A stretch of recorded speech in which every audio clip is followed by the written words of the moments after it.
¿Qué tal? Muy buenos días, bienvenidos a su programa Voces en Directo. Un esfuerzo que hacemos en el periódico El Economista para acercarlos a ustedes con los principales administradores de las finanzas globales, así como con las autoridades financieras. En esta ocasión estamos transmitiendo desde la Conferencia Anual Riesgo País 2015 de la aseguradora crediticia COFACE.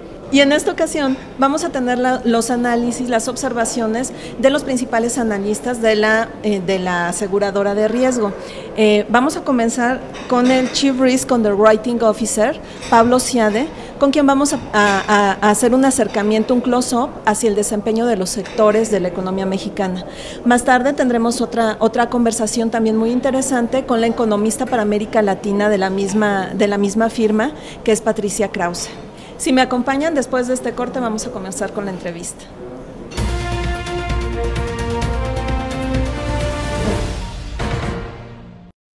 En la nueva edición de Herlogy presentamos en exclusiva el Gravity Tourbillon, el primero de un minuto que realiza una rotación elíptica y que redefine toda su estructura tradicional. Además, encuentra todos los detalles del Salón Internacional de la Hot Horlogery 2015, el evento más exclusivo de la relojería de alta gama. Adquiérala en tiendas de prestigio o descárgala desde tu iPad en App Store. Mantente informado al momento a través de nuestras redes sociales. Síguenos a través de Twitter en @eleconomista. Búscanos en Facebook como eleconomista.mx. Además, para visualizar entrevistas, programas especiales, cápsulas y todo el contenido de El Economista TV en YouTube, los encuentras como Video El Economista. Interactúa con nosotros, participa, comenta y forma parte de la comunidad de economía y negocios más grande del país. El Economista. Información inteligente.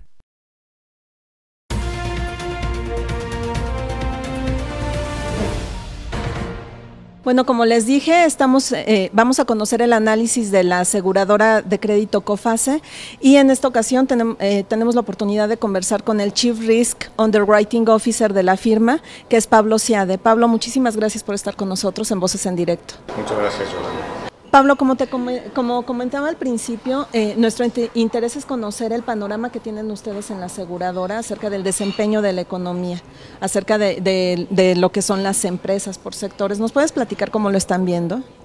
Bueno, con respecto a la pregunta, creemos o se está viendo que estamos teniendo una cierta recuperación, si bien no hemos llegado a lo que son los niveles que teníamos en el 2010, si viendo el crecimiento en el Producto Interno Bruto, vemos que bueno, ya se está dando una alza en esta recuperación de los sectores, ¿no? A nivel sectorial. Dentro de los sectores que podríamos estar viendo con una mayor perspectiva o tenemos una mejor síntoma, porque nosotros tenemos un estilo semáforo en el cual los clasificamos, en el cual son sectores sensibles, con potencial de crecimiento o con una buena perspectiva. Tenemos lo que vendría siendo el sector automotriz, el sector farmacéutico, son en los que les vemos un potencial de crecimiento en el corto mediano plazo, ¿no? Sectores un poquito más sensibles estaríamos considerando lo que es el sector de la construcción, el sector acero en esa parte, ya que bueno, estamos viendo que están estrechamente ligados, el riesgo que se tiene es un riesgo de mercado en el cual está inherente al desempeño de la economía y como tal también tiene la parte de los tipos de cambio, de los precios, cómo van a afectar el desempeño de las compañías, también la egreso o cómo se haga el gasto por parte del gobierno en lo que es infraestructura y todos estos proyectos que se pudieran llegar a dar, cómo se va a desarrollar el plan de desarrollo 2014-2018, pero todos estos recortes que se han visto dados dependiendo de que dependemos del petróleo y la caída que se ha dado, bueno, tendríamos que ver cómo están afectando cada uno de estos rubros para ver cómo se va a desempeñar cada sector, ¿no? Pablo, ¿por qué, aunque son los sectores, el automotriz y el farmacéutico, aunque son los sectores que ustedes ven como con menos riesgo, ¿Por qué de todas formas nos llamas la atención de esto del recorte y del tipo de cambio, del impacto que pueden tener? Dentro del tipo de cambio lo que podemos ver, bueno, es que las armadoras van a estar afectadas tanto en los consumos que puedan llegar a importar las materias primas, de ahí que los márgenes que tengan se van a ver disminuidos, van a poder tener un alto ingreso o un gasto en la capitalización, ahí es a donde vamos a tener un tipo de cambio. Luego, hacia el mercado doméstico, lo que es el sector automotriz, el tipo de cambio podría encarecer la venta de estos vehículos, de ahí que se produzca algo de inflación y la caída o la que tenemos con el consumo, en la confianza del consumidor, no se dé este desarrollo o este crecimiento. De ahí también la parte benéfica es con este tipo de cambio que estamos teniendo es que nuestro principal destino de los vehículos automotores es hacia Estados Unidos y Norteamérica, en el cual el 71% va hacia Estados Unidos y el 12% hacia Canadá, entonces suma el 82% de nuestras exportaciones hacia nuestros países vecinos del norte. De ahí que si tenemos un tipo de cambio favorable, bueno, la exportación o la demanda hacia ese producto, hacia ese país va a ser muy alta, ¿no? El consumo interno es el que se vería mermado, tanto por el encarecimiento del tipo de cambio en el producto, además que si a esto le añadimos lo que son las tasas de interés, de ahí ya no sería tan atractivo el poder adquirir un auto, ya que su costo sería mayor, ¿no? Por el financiamiento que podría estar llegando a tener el consumidor final. Dentro del sector construcción, lo que estamos viendo en cuanto a los riesgos de mercado es la sensibilidad también al tipo de cambio.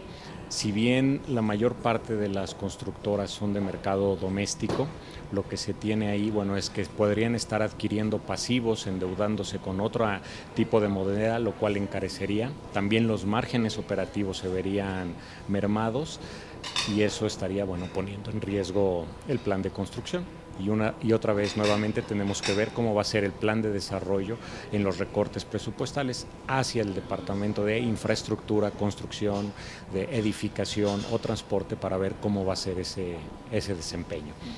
Aunado a esto también tenemos lo que es el tipo de el incremento en las tasas de interés, que está generando cierta incertidumbre o volatilidad en el tipo de cambio, pero también en los sectores cualquier incremento en las tasas de interés tendría, bueno, perdería el incentivo en lo que vendría siendo esta adquisición de un inmueble en el cual las construcciones de edificación, bueno, van hacia este sector y de ahí el encarecimiento del producto. Aunado a esto también el sector de la construcción, bueno, su motor es el financiamiento. Para poder desarrollar este estilo de obra pública necesitarían acceder a este tipo de recursos, el cual al incrementarse la tasa nuevamente va a encarecer el producto, entonces no sería tan atractivo o el crecimiento va a ser menor. ¿Por qué consideras que no ha regresado la actividad económica a los niveles previos, a los niveles del 2010 o previos a la gran recesión del 2009? Aquí no hay que olvidar lo que tenemos en un inicio fue la parte de un cambio de gobierno. El año pasado estuvimos con la promoción de lo que son las reformas estructurales, de ahí tenemos que tomar en cuenta que todas estas reformas van a dar fruto hasta 6-7 años de que sean implementadas.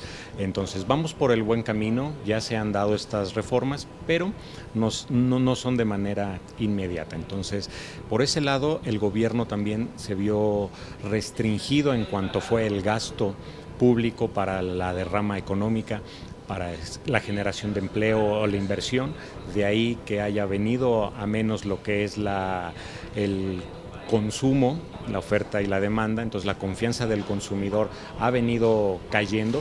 Al inicio teníamos del año pasado un crecimiento en la confianza del consumidor y después de ver que no se ha dado estos movimientos por las reformas, bueno, el consumidor ha sido cauteloso y se ha visto también una merma en la caída. Entonces no se han dado los flujos en el mercado para poder generar este crecimiento, ¿no? Estamos todos siendo cautelosos en ver qué es lo que está pasando para poder tomar medidas, ¿no? Muy bien, pues muy interesantes las observaciones, sobre todo porque como conversábamos al inicio, COFACE es una aseguradora que tiene como la medida, como el termómetro de cómo va la situación de la economía, porque COFACE se dedica a asegurar el crédito de las empresas, ¿es correcto? Es correcto, en COFACE lo que hacemos es el aseguramiento de las cuentas por cobrar. Por ese lado, como tú bien mencionas, tenemos el termómetro de lo que está pasando en el mercado, ya que estamos viendo o aseguramos tanto a productores como a distribuidores. Entonces tenemos cubierta parte de la cadena industrial o de consumo o de distribución y estamos viendo dónde se están dando ciertos impagos o se está deteniendo los flujos de efectivo en la cadena, ¿no? Eso es lo que nos dedicamos a hacer en COFACE. Bueno, pues muchísimas gracias, Pablo, por haber conversado con nosotros. Gracias por haber estado aquí. Mucho éxito con esta conferencia. Y a ustedes no se vayan, por favor, los esperamos porque ahorita vamos a conversar con la economista para América Latina de COFACE.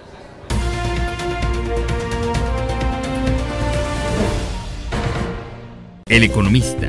Somos el medio líder en información de economía, finanzas y negocios. Además del diario impreso, contamos con suplementos como Autos, la guía perfecta para seleccionar los autos, montos y accesorios que marcan las tendencias del sector. Políticos, mostramos a los políticos desde un panorama más profundo, siguiendo sus diversas facetas. Turismo, ofrecemos al lector un amplio panorama para planear sus viajes de negocios, reuniones o placer. Fondos, ofrecemos la herramienta más confiable para la toma de decisiones a la hora de invertir. Termómetro económico, sección diaria donde detallamos los mercados en 16 páginas a todo color, llevando a nuestros lectores toda la información necesaria. El Economista trae para ti las mejores revistas con contenidos diseñados para un estilo de vida sofisticado, el lujo y lo más prestigiado de la moda. Te presentamos Bistronomy, la revista para el foodie mexicano. Tiene la misión de llevar a nuestros lectores en un recorrido por los mejores lugares para degustar platillos de excepción. La revista para todos los interesados en los relojes de cuarzo es O'Clock. Los ejes temáticos giran alrededor de las tendencias y las noticias más importantes de la industria, las celebridades y las pasarelas que definen el rumbo de la moda internacional. Equestrian, la única revista de estilo de vida ligada al mundo ecuestre. Podrás encontrar noticias relacionadas con el lujo, los looks y accesorios obligados para él y para ella, los mejores gadgets, relojes, joyas, autos, motocicletas, vinos, restaurantes, platillos, spas y destinos. Si eres amante de la vida náutica, te presentamos Luxury on Board, donde te mostramos los mejores destinos nacionales e internacionales. Te ofrece un directorio actualizado con las marinas en México más importantes. Horloger, la revista de alta relojería, te ofrece todos los contenidos relacionados con las grandes novedades presentadas por las marcas, así como un recorrido desde las entrañas por una de las industrias más importantes en el mundo del lujo.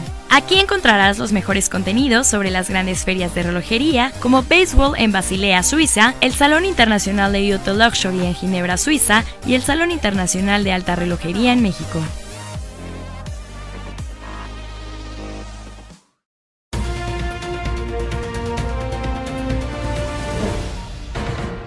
Como les comentaba, este diagnóstico general que vamos a tener sobre la economía lo queremos extender también hacia América Latina y nos lo va a dar la economista para la región de la aseguradora COFACE, que es Patricia Krause. ¿Qué tal, Patricia? Buenas tardes. Buenas tardes. Patricia, pues sin más preámbulos, preguntarte, ¿cuál es el contexto de América Latina para el desempeño de la economia que están viendo ustedes en COFACE? Nós tivemos uma redução no ritmo de crescimento na região, impactada pela questão de preços menores para commodities, também de petróleo, sim, uma região muito concentrada em commodities e com uma indústria manufatureira em geral muito fraca.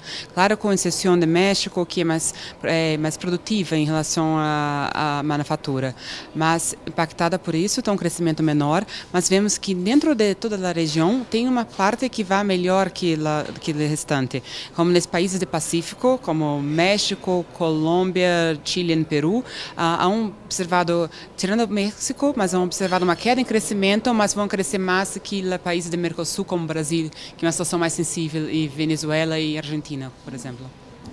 Patricia, la economía más importante de la región, la más grande, es Brasil. Sin embargo, México es la segunda más importante.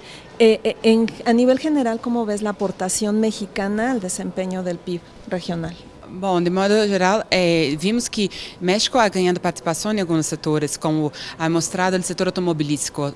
Vimos que para a COFACE, de modo geral, em América Latina, o setor automobilístico está em alto risco. Mas temos exceções. A Brasil ha perdido posições em termos de produção, ha passado de 7 para 8º, e México ha passado de 8º para 7º, né? Porque pelo mercado americano, que torna muito produtivo para México. ¿Cuáles son los principales riesgos que ven para la economía latinoamericana? Me refiero al precio del petróleo o las tasas de interés. ¿Cuáles son los riesgos que encuentran ustedes? Depende um pouco do setor, depende do país, né? Como visto, Brasília, moeda devalorizada 42%, em Colômbia 31% e no último ano até março. Então, alguns setores que dependem de produtos importados como matéria-prima, são mais vulneráveis, como o setor agro, que depende de fertilizantes, o setor automobilístico, não para todos os países, mas para países que importam caros, né, são influenciados. O risco ha aumentado. El mercado está muy tenso, el mercado internacional está tenso, nervioso por la eventual normalización de tasas de interés de Estados Unidos. ¿Ustedes consideran que puede afectar de alguna manera la disponibilidad de liquidez para las empresas y para los gobiernos? Vimos que ha diminuído a quantidade de investimento estrangeiro direto na região no ano passado. Sim, mesmo assim continua alto. Esse valor deve diminuir este ano, exatamente pela questão de Fed, com o aumento de juros. Deve haver um direcionamento de recursos de América Latina para os Estados Unidos, mas não há uma situação tão terrível a ponto de ser tão preocupante. Vai diminuir, mas não de causar um descontrole. El caso de México, en este contexto de las tasas de interés, México y Perú han sido los mercados que más han captado recursos en el quantitative easing. ¿Esto nos vulnera de alguna manera desde su punto de vista? ¿Nos pone en riesgo? Creio que continuarão a receber investimentos pela questão da reforma energética. Sim, sabemos que o preço ha caído muito, o que reduz a lucratividade da reforma, mas mesmo assim deve atrair investimento. A queda em investimento estrangeiro direto de México no passado é muito relacionado com um crescimento muito forte em 2013 com uma operação única. Então não ha sido uma queda de fato, ha caído depois de uma grande alta. Então imaginamos uma questão que mantém estável do ano passado para cá. Como usted está mencionando la reforma energética, se tenían muchas esperanzas, expectativas puestas en esta reforma, pero aún no hemos visto las inversiones llegando. ¿A qué lo atribuyen ustedes? ¿Al precio del petróleo, a la situación de la economía mundial, a la situación de las empresas petroleras? Como lo ven ustedes? É questão de preço do petróleo, mas realmente um processo muito moroso, né? Demora muito para surtir efeito. Então, vemos o governo mais direcionado a campos de águas rasas e as primeiras estimativas parece que há interesse de grandes grupos petroleiros, mas temos que ver se de fato como vai suceder quando tiver as primeiras bids, né? As primeiras concessões. Pues muchísimas gracias Patricia por haber estado con nosotros. Muchísimas gracias por haber estado ustedes también con nosotros. Ya conocen ahora cuál es el panorama que tiene la aseguradora crediticia COFACE sobre el desempeño de la economía. A partir de estos diagnósticos los invitamos a que tomen ustedes sus propias decisiones y les agradezco mucho nuevamente que hayan estado con nosotros en su programa Voces en Directo y nos vemos en la próxima emisión. Hasta luego.